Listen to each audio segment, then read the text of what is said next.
Guys, welcome to the FitPro-X TV podcast. We are here with JJ Hooper. Thank you for having me, guys. Lovely to have you on, JJ. By the way, JJ Hooper's a fucking cool name. It's a nice name. I hope you know that. It's a nice name. You should have been a basketball player. My nickname's Hoops as well, innit? So, Hoops. Yeah, man. Not so sure about Hoops. Yeah, Hoops is cool, man. It's cool, man. That's more like a basketball. Yeah, basketball. That's a basketball name, Hooper. Yeah.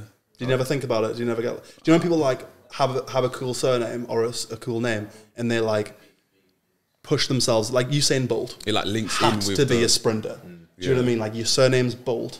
There's probably loads of people in Jamaica whose all surnames Bolt who aren't sprinters. To be fair, we just don't know about them. But do you know when people have got like a cool name?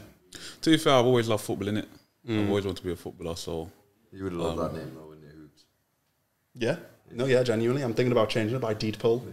I'm just going to wait until after this episode drops. So the basketballer trying to fit in with the football. Oh, you're a basketball, yeah? Yeah. Yeah. To be fair, I used to play, but nothing too serious, innit? Yeah. Just a bit of fun with the boys and that.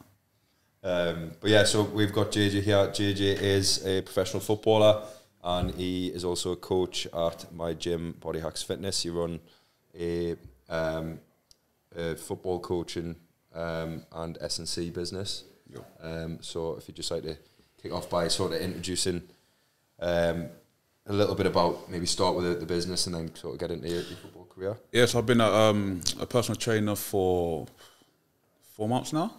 Obviously, you messaged me, you know, begging for me to come in it. Messaging me begging, you like, Joe, look, I need someone like you, in the business. So now I jumped on, man. Obviously, you've done a lot for me, especially in a short period of time. Yeah, obviously I'll do a strength and conditioning, and obviously I'm a qualified PT. Do a bit of football coaching on the side, but it's not as serious as the personal training for me. Obviously been a professional footballer for 10 plus years now. Started at, you know, Newcastle. You know, you're buzzing. No, I don't mind a minute. Obviously, you know, I'm an adopted Geordie, innit, as they say. You've got to leave the door open. Do you know what I mean? You've got to leave the door open with all that. The only entrance he's ever been at's the player's entrance. It's the only one he'd ever go in. Yeah, I don't know about the other entrances. I don't know, they're for the normal public. Innit? Oh, really? No, No, turnstile 19, have you not? No, that's not the that best one. I No go queues. straight through the middle, you know, straight onto the pitch and that. No, but obviously started at Newcastle. Obviously played a lot of EFL football.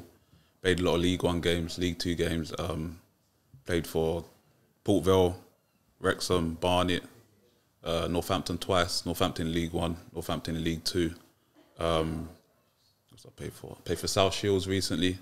Got battered by them the other day. We played them at Blythe, yeah. And obviously the fans were giving me a bit. Were they? Yeah, it was. Letting you have it. Oh, That was your first game back from injury, wasn't it? Yeah, first game back, scored obviously. Was it Did he score? Yeah, obviously. Oh, that's how At their place. No, it was at ours. Oh, they really? bought obviously for that level. They got quite a Yeah, They've got a big fan base. I've been to a South Shields game. Their fan base is mad, really. they bought for the level. They bought quite a lot of fans. They bought about 700, Oh, yeah. and obviously where we warm up.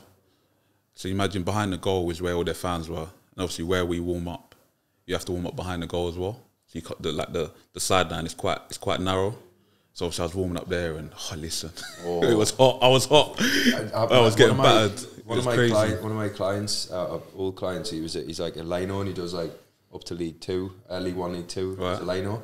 And I was asking him the difference between like your bigger crowds to your smaller crowds. He reckons the Northern League ones or like the sort of like National League games are worse because there's less people there. You can actually hear what people are saying. Yeah, you're not wrong. When there's less fans, you can hear like the comments and that. You can hear every syllable. Yeah, you can see how it's rolling off their You tongue. can smell their breath. Yeah.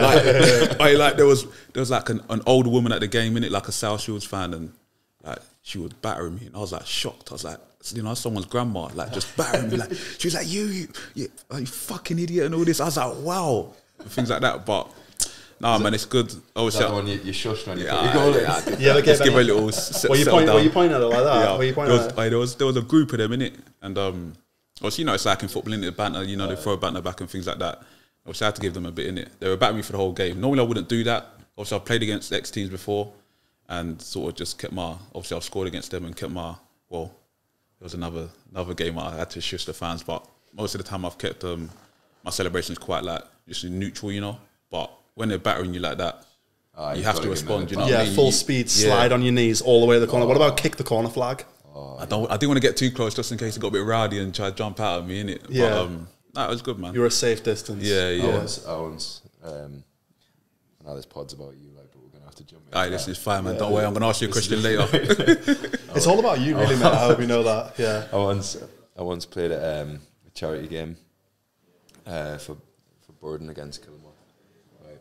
Not anywhere near the level that JJ's at, but like, you know, Killy they're a good side in that, and they get a few watching the game, and the charity game was at their place.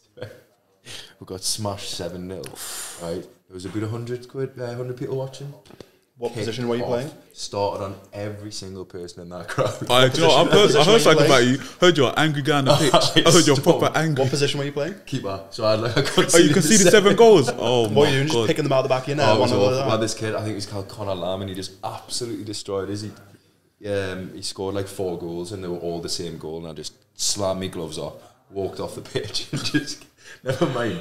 You know, like playing at a level like that where like you're literally getting paid today. Like I can't even play a charity game. There's like 100 people giving you grief. That's like you have to sit in the car park with them on the way out. You're like one car behind them in the car park on the way out. Just laughing at you. He's shit. Like it never like gets you anywhere. Like and it just never. Yeah. It doesn't stop. No. You know what I mean? And then you get with it for days after.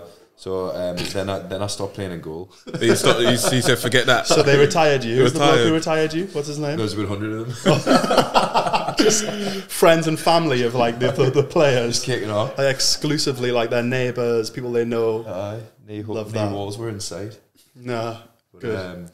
Yeah, so the obviously going on to the coaching side of it. Obviously you're at my place and you're flying, to be fair, like with the doing alright, man. Doing alright. I'm doing okay. Doing alright, man. You know, like the kind of the way you've done it with a group training. You know, so you tend to do like camps and stuff as well, don't you? Like, yeah. So over the Christmas period, this Christmas period just gone now. I just did a little camp just for the boys that obviously they're at clubs but they have Christmas off. So I just brought like a few of them in, just do a bit of strength and conditioning.